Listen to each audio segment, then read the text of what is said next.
Assalamualaikum warahmatullahi wabarakatuh. Pada kesempatan kali ini, kita akan mempelajari teori relativitas khusus. Sebelum ke sana, kita ada pendahuluan dulu tentang teori relativitas. Dalam mekanika klasik, kita telah mempelajari berbagai sifat mekanik dari benda yang makroskopik, yaitu benda-benda yang bisa kita lihat dengan mata telanjang tanpa menggunakan alat optik tertentu. Yang kecepatannya itu sangat kecil dibandingkan dengan kecepatan cahaya.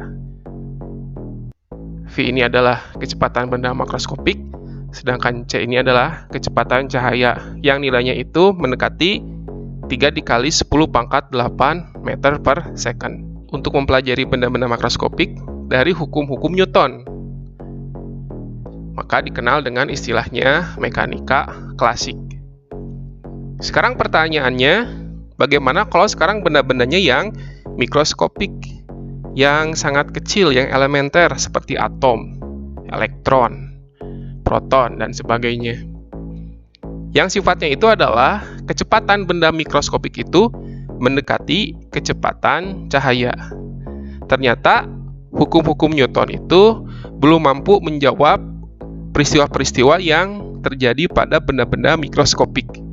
Sehingga untuk mempelajarinya didasari dengan teori relativitas, di mana teori relativitas ini bersumber dari postulat Einstein. Jadi postulat yang dikeluarkan oleh Einstein. Menurut KBBI, postulat itu adalah asumsi yang menjadi pangkal atau dalil yang dianggap benar tanpa perlu membuktikannya. Teori relativitas ini dikenal dengan mekanika relativistik.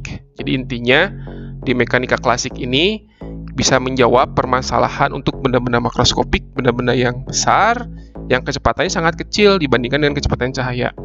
Tapi untuk mempelajari benda-benda mikroskopik, yaitu benda-benda yang ukurnya sangat kecil, namun kecepatannya mendekati kecepatan cahaya. Ternyata kita perlu menggunakan teori relativitas. Nah, pada pembelajaran teori relativitas khusus itu, kita lihat peta konsepnya. Intinya itu di teori relativitas ya. Kita akan mempelajari tentang yang pertama relativitas Newton. Kemudian nanti akan mempelajari relativitas khususnya. Didasari oleh, kalau yang Newton ini transformasi Galileo. Kalau yang khusus didasari oleh transformasi Lorentz. Yang transformasi Galileo ini dengan anggapan kecepatannya itu relatif, sedangkan ruang dan waktu itu mutlak. Kalau transformasi Lorentz, itu kecepatan cahayanya yang mutlak, tapi ruang dan waktunya yang relatif. Ketika ruang dan waktu mutlak ini menjelaskan tentang masalah fisika sehari-hari dengan kecepatan yang jauh lebih kecil dari kecepatan cahaya, seperti yang sudah dijelaskan sebelumnya ya. Sedangkan di transformasi Lorentz ini, untuk mempelajari relativitas khusus ya, itu akan menjelaskan tentang kontraksi panjang, dilatasi waktu, kesetaraan massa dan energi, penjumlahan kecepatan relativistik, dan hukum kekuatan energi, momentum relativistik. Dalam fisika, teori relativitas ini sangat penting artinya, sebab teori ini sangat berguna untuk mengkaji sifat-sifat fisik benda yang atomik. Namun, seperti ilmu pengetahuan yang lain, bahwa teori ini memiliki keterbatasan atau kekhususan. Dilihat dari mana? Dari kerangka acuannya, yang bersifat inersial. Artinya apa?